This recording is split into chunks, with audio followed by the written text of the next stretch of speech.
दोन्ही राष्ट्रवादींनी एकत्र येण्याबद्दल रोहित पवारांच्या आई सुनंदा पवार यांनी केलेल्या वक्तव्यानं अजित पवारांच्या राष्ट्रवादीच्या अमोल मिटकर यांनी स्वागत केलं। मात्र दोन्ही राष्ट्रवादी एकत्र येणं हे रोहित पवार, जितेंद्र आव्हाड आणि अमोल कोल्हेंना आवडेल का, असा खोचक सवालही मिटकर यांनी विचारला।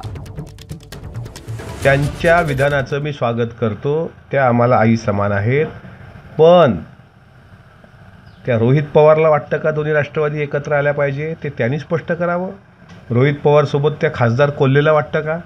ज्या खासदार कोल्हेनी गुलाबी जॅकेटच्या खाली गद्दारीचा काळा डाग इथपर्यंत म्हणण्याची मजल मारली, त्याला वाटतं का?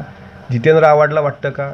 आम्हाला तर वाटतं दोघं एकत्र आले पाहिजे। वाटलं नसतं तर काल स्वतःच बुके घेऊन तिथे गेले नसते अजितदादा।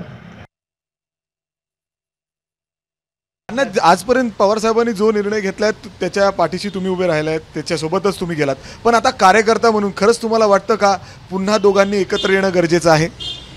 नाही, कार्यकर्त्यांना किंबहुना कार्यकर्त्याला वाटतंय किंवा काही दुसऱ्या फळीतल्या नेत्यांना सुद्धा वाटतं की आपण आता फार काळ विरोधामध्ये बसण्यापेक्षा एकत्र झालं पाहिजे, आपली एकत्र ताकद वाढली पाहिजे। म्हणजे कार्यकर्ते असे येतात तुमच्याकडे बोलायला? कार्यकर्ते बोलतात, नाही असं नाही, पण एकच आहे की साहेबांची विचारधारा हे साहेब कधी सोडणार नाहीत। त्या विचारधारेपासून साहेब कधी दूर गेलेले नाहीत, जातील नाही।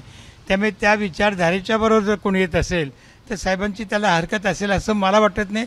अर्थात हा साहेबांचा निर्णय आहे। एबीपी माझा, उघडा डोळे बघा नीट।